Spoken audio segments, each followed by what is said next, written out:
চাচা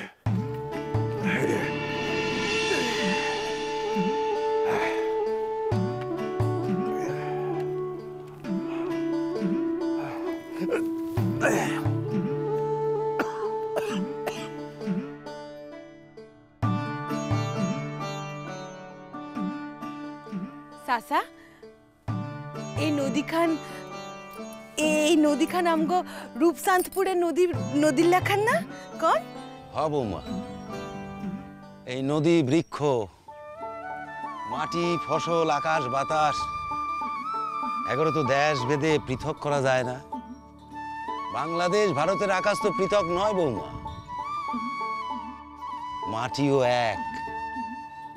শুধু কিছু মানুষ জোর করে দেশটারে ভাগ করছে বইলা লাফালাফি করে,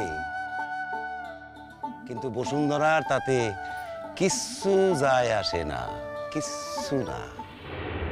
আইলেন কোত্থেকে বীর মানুষ, যেন গজব কইতেছেন, রূপকথার গজব। দেশ ভাগ করবো না, কাফের লগে এক লগে থাকবো হগলে, মান মর্যাদা বলে কিছু আছে নাকি? শুনলি শুনলি শুনলি শুনলি, এক কথায় কেমন স্পষ্ট করে সব বুঝাই দিল।